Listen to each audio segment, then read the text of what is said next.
Hello and welcome to Philbits, where we explore interesting ideas and arguments in the history of philosophy. Philbits is brought to you by philosophy2u.com. My name is Dr. Todd Mei, and in this episode series, we'll be exploring the question of why the ancient Greek philosopher Plato banned poetry. So let's get started. The first is that of translation. Obviously, we're reading Plato's dialogues as a translation of the ancient Greek into English. And unless you're familiar with the ancient Greek text, as one presented in the Loeb translation, which has the English and the ancient Greek alongside one another, then you may want to have a couple of English translations to hand just so you can compare passages. Oftentimes, ancient Greek meanings and ideas are difficult to translate into English. And for the purposes of these episodes, I'll be referring to the Benjamin Jowett translation of the Republic, which is available online. The second practical point is one of historical orientation. Scholars believe that Plato wrote approximately 30 dialogues, and they split those dialogues into three sections. One is the early, the middle, and the late. Early dialogues are known for what's called aporia. That is, they raise a philosophical question or issue, but then don't come to any kind of resolution about what the answer to the question is. So they end as a kind of enigma or puzzle, an aporia. The Republic is part of the middle period, or what's considered the middle period of Plato's writing career.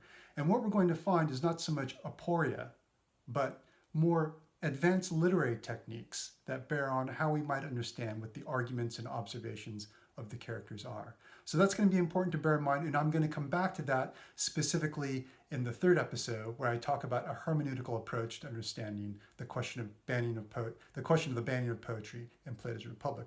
But we're going to get a little hint of that in what follows when we talk about context, about character, and about who the speakers are in the dialogue. There are three things to bear in mind when reading Plato's dialogues that will determine the meaning of what's being said. The first is who is speaking. The second is to whom is being spoken.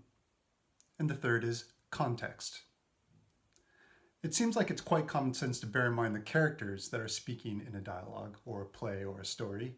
And for the purposes of the Republic, the speakers of the dialogue are Socrates, who is the narrator, Glaucon, Adeimantus, Polemarchus, Cephalus, Thrasymachus, Cleitophon, and Cephalus, and there are a few more minor characters that are involved in the dialogue.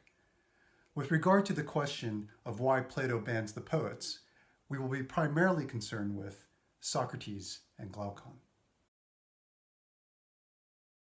Recognizing who is speaking is important in Plato's dialogues, since each character often represents or speaks from a certain point of view, or as I like to say, a certain level of understanding. Let us take an example that appears early on in the Republic in Book 1, the character of Cephalus. Now, Cephalus means headstrong, and we see that this comes to be embodied in the way he interacts with Socrates. He, in fact, is the one who invites Socrates over to discuss what the nature of justice is. Cephalus offers the definition that justice is speaking the truth and paying one's debts. Socrates, by way of an example of a madman to whom one owes a debt, shows that this definition is inadequate and gives rise to a kind of logical and moral contradiction. Cephalus has no time for this, he's impatient, he's stubborn, and so exits the dialogue. And that's an example of the way in which Plato seems to be working with his characters, not just in the Republic, but much of the middle and late dialogues that he writes. So we have to bear in mind what a character is, where he might be speaking from, and what level of understanding might be at play when dealing with certain concepts like justice, and of course, as we'll see, the banning of the poets. Looking at Socrates, we might ask, so from what level of understanding does Socrates speak?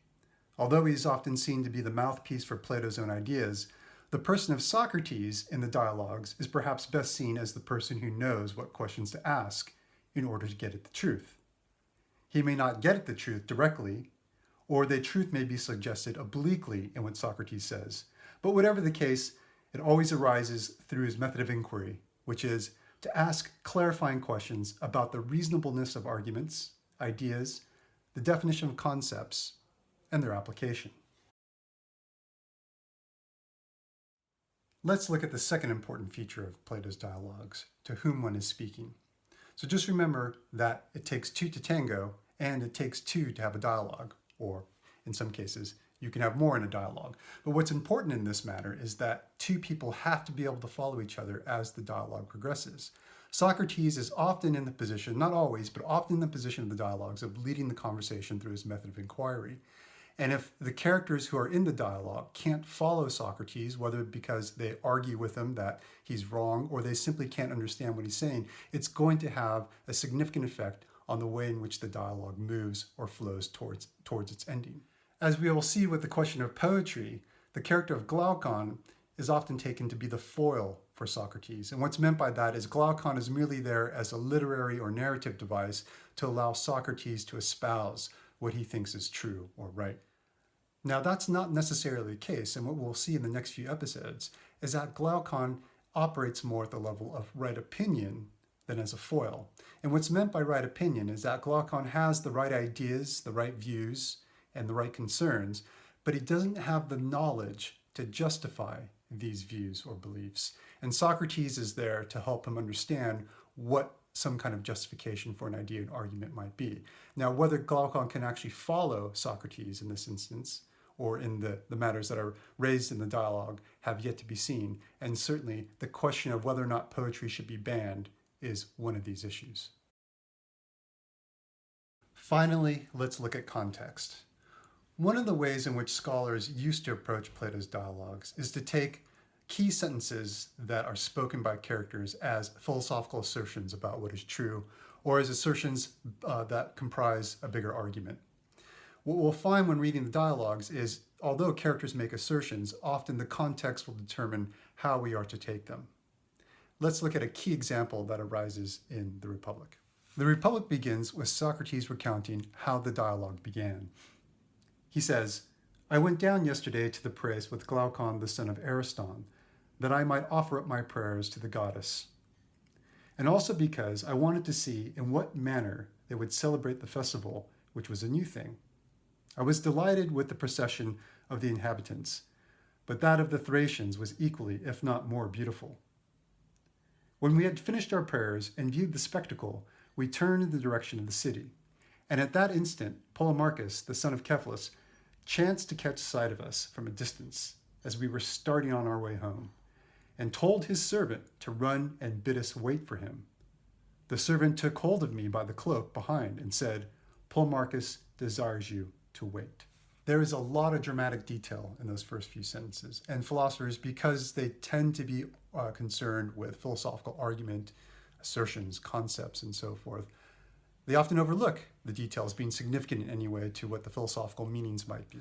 What's really important about the Republic, or what's perhaps most explicit, is that because the Republic is often seen to be about the question of justice, the dialogue actually begins with a very curious interaction. Polemarchus bids his servant to hold Socrates back. The actual Greek is much more brash than that. So it's the idea that a servant is going to a citizen to command them in such a way by force to stop and come to see his master Polemarchus.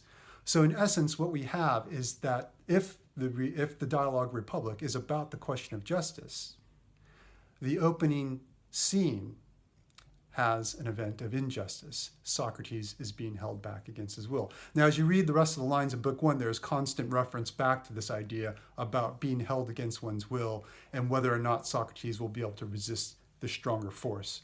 So there's a lot going on there. Is that just irony for its own sake, or does that suggest something about the way in which the dialogue and the inquiry into the nature of justice is going to